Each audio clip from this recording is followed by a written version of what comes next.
Masayang nagbisikleta si Aoyagi papunta sa kinaroroonan ng dalawa na noy parehong nakahiga sa lupa dahil sa sobrang pagod. Binati ni Aoyagi ang pagkapanalo ni Teshima at doon ay naupo muna sila saglit dahil noon lang ulit silang tatlo nagkausap ng magkakaharap. Nabanggit ni Koga ang tungkol sa naganap na Inter-High noon kung saan siya tumilapon sa daan at sinabing ginawa niya naman noon ang lahat ng kanyang makakaya. Sa kabila ng hindi kanais-nais na nangyari ay hindi naman umano ito nagsisisi at isa pa ay wala na rin naman umanong magagawa. Maya-maya pa ay niyaya na ni Koga ang dalawa na muling pumadyak kasama ang buong Team Sohoko at sinabing nais niya na makumplito man lang ang 1,000 kilometro. Doon ay binati ni Onoda si Koga sa kahanga-hanga umanong ipinakita nito. Nagpasalamat din si Onoda sa pananatili ni Koga sa kanilang likuran at sa pagsuporta nito sa Sohoko High. Tumugon si Koga at sinabing pupunta siya ngayong taon sa Inter-High at susuportahan niya ang koponan ng buong lakas, bagay na lalong ikinatuwa ni Onoda. Pagkatapos ay isa-isang binigyan ni Koga ng payo ang apat kung paano pa ng mga ito mas mapapaunlad ang mga sarili, at pagdating naman kina Teshima at Aoyagi ay wala na siyang nasabi dahil alam naman niya ang lahat ng pagsisikap na ginagawa ng dalawa hanggang ngayon. Sa huli ay biniro pa ni Koga ang 6 na kapag nagka-injury umano ang mga ito ay siya ang lalaban sa Inter-High para sa mga ito. Hindi nagtagal ay huminto na si Koga sa pagpadyak at mula sa kinatatayuan nito ay naluha na lang ito habang sinasabi sa sarili na kahit anong oras ay handa siyang magbigay ng payo sa mga iyon. Kinabukasan dumating sina Midosuji at Kumari sa Cycling Sports Center pero agad ang mga itong hinarang ng isang staff at sinabing naka-reserve na ang 5-kilometer course. Dahil doon ay nagdahilan si Midosuji at sinabing malayo pa ang pinanggalingan nila para lang makarating sa sikat na lugar na iyon pero sinabi ng staff na hanggang bukas pa ang training camp ng bicycle club ng mga high school. Nang mga oras na iyon ay kasalukuyang nagpapatuloy ang training camp at doon ay napansin ni Onoda na mas bumilis pa sina Ima Izumi at Naruko kumpara noon. Pareho ang mga itong pumapadyak sa gawing kanan ng kurso kaya nauwi sa pagtatalo ang dalawa dahil nagreklamo si Ima Izumi na hindi siya maka-overtake, habang nainas naman si Naruko at sinabing kasalanan yun ni Ima Izumi dahil mabagal ito. Habang nagaganap iyon ay halos maubusan na ng hininga si Onoda dahil sa paghabol sa dalawa kaya nagtaka ito kung paano pa nagagawang mag-usap ng mga iyon. Tumahimik na si Naruko at inisip nito na umalis na siya sa pagiging sprinter pero meron naman siyang magandang layunin ngayon.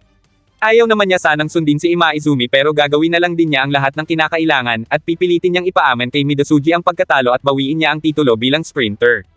Para makamit ni Naruko ang layuning iyon ay sinabi niya sa kanyang sarili na mag-insayo pa siya ng pag-akyat sa Bay-Arangkada, bagay na ikinagulat ni Onoda. Sa mga nagtatanong ng all-in-one na application at kung saan ako nanonood ng anime, subukan nyo dito manood at mag-subscribe sa Usini. Hindi nga lang pala anime ang meron dito kaya nga all-in-one application na ito dahil may mga movies at sports na. Kaya kung interesado ka ay pindutin mo na lang ang nasa pin comment dyan sa baba, salamat. Samantala, wala namang nagawa ang staff kina Midosuji na tumuloy pa rin sa pagpasok sa Cycling Sports Center at sinabing titingnan na lang ng mga ito ang karerahan. Napakamot na lang sa ulo ang lalaki habang iniisip na sinabihan siyang huwag magpapapasok ng kahit na sino pero dahil nanggaling pa sa malayo ang dalawa ay hinayaan niya na lang. Dahil doon ay nakita ni Midosuji kung sino ang mga bagong miyembro ng Sohoko. Nakita rin ito si Naruko na hindi pa rin pala umano umayaw sa pagbibisikleta kaya tinawanan niya ang mga iyon. Nagsalita si Kumari at tinanong kung ang matangkad na lalaki ba ang ace ng team. Kinumpirma yun ni Midosuji at sinabing iyon nga si Ima Izumi na odd pa lang at hindi pa umano natututong lumipad. Natawa na lang si Kumari habang sinabi pa ni Midosuji na nais niya sanang lapitan ang mga iyon. Pero dahil iyon din ang gustong mangyari ni Kumari ay sinundan nito si Onoda pagkatapos ng training camp nang hindi alam ni Midosuji.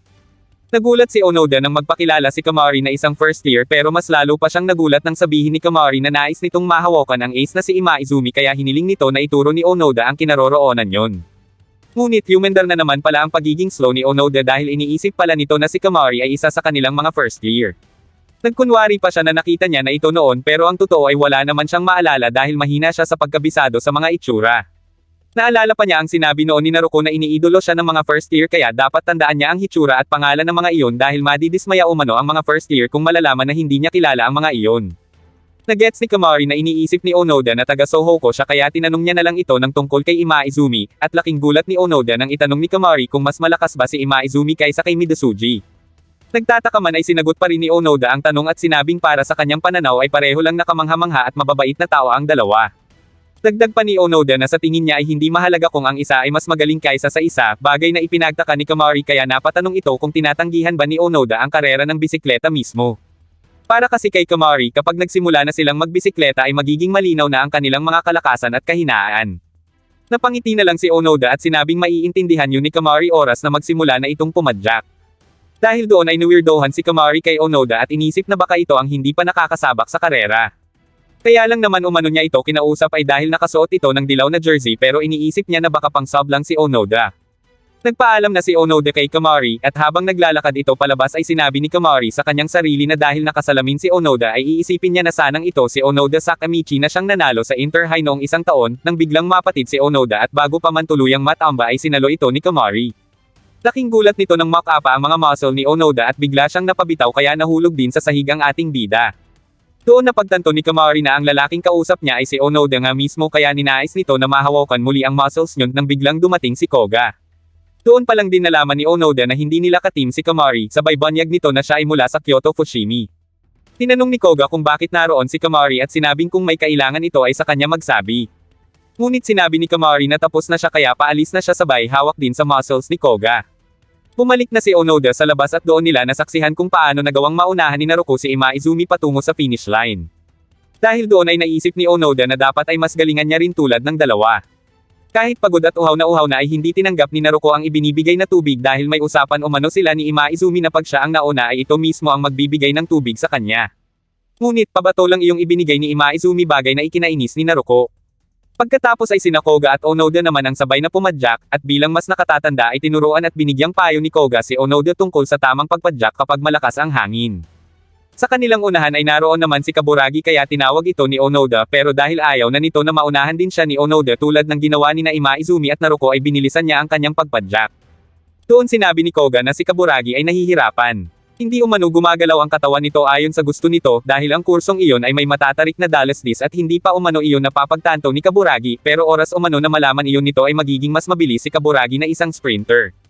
Dagdag pa ni Koga na sinabi umano ni Aoyagi na maaaring mahigitan pa ni Kaburagi si Tadakoro kapag ito ay third year na kung mag-insayo ito ng maigi. Namangha si Onoda sa kanyang nalaman at tinanong nito kung hindi ba iyon sasabihin ni Koga kay Kaburagi. Ngunit para kay Koga ay iniisip niya na mapapansin din umano iyon ni Kaburagi pag natapos nitong takbuhin ang 1,000 kilometro pero kung hindi naman ay maaaring budoy umano si Kaburagi. Pagsapit ng gabi ay natapos na ng ilan ang 1,000 kilometro at habang nagpapahinga ay napaupo si Kaburagi sa isang tabi habang sinasabi sa sarili na nagawa niyang malampasan si Teshima. Doon ay inisip din niya kung paano siya magiging mas mabilis pa. Kasabay niyon ay masaya naman sina Onoda para kay Koga dahil nagawa na nitong makumplito ang 1,000 kilometro sa training camp. Bago maghating gabi ay nagawang matapos ng lahat ang 1,000 kilometro kaya naman idineklara na ang pagtatapos ng kanilang training camp. Nang sumunod na araw ay balik eskwela na sila at doon ay masayang sinalubong at kinumusta ni Miki ang tatlo. Pagkatapos ay umattend na sila sa kani-kanilang klase pero bawat isa sa kanilang anim ay ang tungkol sa gaganaping kompetisyon ang iniisip. Nagulat naman si Kaburagi nang mabasa nito sa libro ang salitang not look all round kaya naisip niyo na hindi siya all-rounder. Nang mga oras na iyon naman ay nagsusulat si Onoda ng liham na ipapadala niya kay Makishima, at sinabi nito sa kanyang sarili na papadyak siya sa abot ng kanyang makakaya para sa susunod ay makapagpadala siya ng magandang mensahe at balita dito. Sa ibang bansa, masayang binasa ni Makishima ang sulat ni Onoda at masaya rin ito nang malaman na natapos ni Teshima ang training camp. Naisip din niya na nalalapit na ang Inter-High kaya kung hindi umano siya uuwi at magpapakita ng suporta ay baka masigawan siya ng mga iyon. Makalipas ang ilang araw, bumiyahe na ang team ng Sohoku High patungo sa Utsunomiya kung saan magsisimula ang 3 araw na karera para sa gaganaping Tochigi Inter-High Road Race.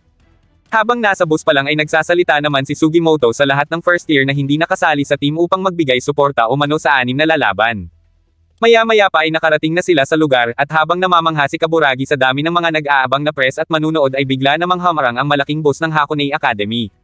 Pagkababa ng 5 miyembro ay agad ang mga itong kinuha na ng litrato ng mga manunood, pero habang naglalakad ang mga ito ay napansin ng isang photographer na kulang ng isa ang grupo, nanoy naiwan pala na natutulog pa sa loob ng bus. Hindi nagtagal ay bumaba na rin si Naruko sa kanilang bus kaya sinabi nito na mag-abang na ang mga press pero isang photographer lang ang kumuha ng litrato sa kanya at pagkatapos ay tumakbo na papunta sa mga taga-Hakone bagay na ikinainis ni Naruko at sinabing baka nakakalimutan ng mga iyon na sila ang kampiyon nung nakaraang taon. Maging si Aya ay nagtaka rin pero pagkababa ni Imaizumi sa bus ay sinabi nito na ang asal ng mga media ay nagpapakita kung ano talaga ang iniisip ng lahat tungkol sa kanila. Natawa na lang si Naruko at sinabing sa madaling salita ay hindi sila sapat na namumukod tangi. Para naman kay Teshima, kapag naaabot talaga ang matataas na tagumpay, palaging iisipin ng mga tao na ang unang pagkakataon na iyon ay isang swerte lang kaya kailangang manalo ulit sila bago sila makilala. Nagsalita si Koga at sinabing kaya nila iyon at susuportahan niya ang 6 sa abot ng kanyang makakaya, bagay na siyang nagpalakas sa loob ng mga ito. Maya-maya pa ay naglakad na ang 6 patungo sa kanilang tent at doon ay napansin nila kung gaano kadaming team ang kasali ngayong taon. Pagkatapos ay sinabi ni Naruko na pagkarating nila sa kanilang tent at pagkakuha ng mga number tag ay kailangan muna niyang umalis saglit para ayusin ang isang bagay. Nagtaka si Teshima pero hindi na sinabi ni Naruko ang tungkol sa gagawin niya. Hindi nagtagal ay nakarating na sila at nang biglang makaramdam si Onoda ng kaba pero naisip nito na malamang ay mas kinakabahan ang first year na si Kaburagi kaysa sa kanya. Dahil doon ay sinabi niya sa kanyang sarili na dapat ngumiti siya at kausapin iyon tulad ng isang tunay na senior pero pagharap niya ay umalis pala si Kaburagi dahil nakaramdam na naman iyon ng pananakit ng tiyan. Maya-maya pa ay ipinamigay na ni Teshima ang number tag ng bawat isa sa kanila. Nagulat si Onoda nang makita na siya ang numero 1 habang tuwang-tuwa naman si Naruko sa numero 3 na suot niya kaya sinabi nito kay Miki na kuhanan siya ng litrato. Samantala, mukhang nag-aalinlangan naman si Onoda sa kanyang numero dahil iniisip nito na si Ima Izumi ang mas nararapat doon, kaya sinabi ni Teshima na pareho lang ang bawat karera. Kapag pumadyak umano muli ang nagwagi sa nakaraang karera ay ibinibigay ang tag na iyon bilang simbolo ng tagumpay. Lumapit si Ima Izumi kay Onoda at sinabing pinaghirapan naman nito ang number na iyon nung ipinagkatiwala nilang 5 kay Onoda ang pag-asa nila nung nakaraang taon, at dinala naman nga umano iyon ni Onoda sa finish line. Dahil doon ay naintindihan na ni Onoda kung bakit siya ang nakatanggap ng numero na iyon, kaya naman naulipat na ang atensyon ni Teshima kay Kaburagi na hanggang ngayon ay hindi pa bumabalik, pati na rin ang nawawalang si Naruko na nagsabing may aayusing bagay. Nagtungo pala si Naruko sa tent ng Kyoto Fushimi para sabihin kay Midosuji na naroon siya para makipagkarera gamit ang bisikleta niya. Nagtaka si Midosuji dahil inakala nito na tumigil na si Naruko sa sprinting matapos matalo sa karera nila pero sinabi ni Naruko na mahal niya ang bisikleta niya at ang mga kaibigan niya higit sa lahat. Nakornihan si Midosuji sa sinabi ni Naruko kaya tinawanan niya ito at saka sinabing pumapayag siya na makipagkarera kay Naruko pero meron lang umano itong isang pagkakataon kaya dapat ay hindi iyon sayangin ni Naruko. Natuwa si Naruko sa sagot ni Midosuji at bago tuluyang umalis ay sinabi pa nito na kung iniisip ni Midosuji na makahabol ito sa kanya sa pag-akyat dahil mas malakas siya sa patag ay huwag na umanong sayangin ni Midosuji ang oras nito dahil lumipat na siya sa pagiging all-rounder. Samantala, habang inya-anunsyo ang nalalapit na pagsisimula ng opening ceremony ay mas lalo nang hindi mapakali si Kaburagi, sapagkat hindi na nito matiis ang kanyang dumi na malapit ng lumabas, pero hindi pa rin binubuksan ang pinto ng taong nasa loob ng cubicle. Dahil doon ay sumigaw na si Kaburagi habang kumakatok ng malakas bagay na ikinagalit naman ni Daobashi ng Hakone Academy. Sinigawan nito si Kaburagi pero napasigaw na rin iyon at sinabing hayaan muna nito na mapadumi siya bago nila ituloy ang pag-uusap. Hinintay talaga ni Daobashi si Kaburagi kaya pagkatapos ay doon niya ito pinagsabihan tungkol sa pagkatok nito ng malakas sa pinto habang nagfo-focus siya sa loob kaya na-distract siya. Humingi naman si Kaburagi ng paumanhin at sinabing emergency lang kaya niya iyon nagawa. Ngunit sumigaw pa ulit si Daobashi at sinabing huwag hayaan ni Kaburagi na lumunin ito ng yabang dahil lang sa swerteng pagkapanalo ng Sohoko nung isang taon. Nainis si Kaburagi sa sinabing iyon ni Daobashi kaya pinatulan niya na ito. Habang pareho nilang hawak ang jersey ng isa't isa ay sinabi ni Kaburagi na bawiin ni Daobashi ang sinabi nito na swerte lang ang pagkapanalo ng Sohoko. Gayunpaman, hindi yun ginawa ni Daobashi bagkus sinabi pa na paanong hindi niya iyon masasabing swerte, gayong ang payat na si Onoda umano ang nanalo sa huli. Sinubukang ipagtanggol ni Kaburagi si Onoda pero tinanong ito ni Daobashi kung nasubukan na ba nitong makipagkarera kay Onoda. Dagdag pa ni Daobashi na nagpapanggap lang na kampiyon si Onoda kaya marami umano ang humahanga doon, at pagkatapos ay tinanong niya si Kaburagi kung si Onoda ba ang pinakamalakas na taong nakilala nito. Doon napaisip si Kaburagi kung paano nga kumilos si Onoda pero agad niya iyong binura sa isipan niya dahil nakita niya kung paano iyon lumaban sa Inter-High, at si Onoda rin umano ang dahilan kung bakit pinili niya ang Sohoko kesa sa ibang school. Gayunpaman patuloy na nilaso ni Daobashi ang paniniwalang iyon ni Kaburagi tungkol sa Sohoko kaya maya-maya pa ay napabitaw na ito sa jersey niya. Tumawa ng malakas si Daobashi at sinabing ang Hakone Academy ang may pinakamaraming miyembro kumpara sa ibang team, at wala umanong makakapantay sa kung gaano sila kadalas mag-practice kaya ang team Hakone umano ang pinakamalakas sa lahat. Pagkatapos ay umalis na si Daobashi habang si Kaburagi naman ay bumalik na sa kanilang tent na nag-iisip tungkol sa totoong kakayahan ni Onoda.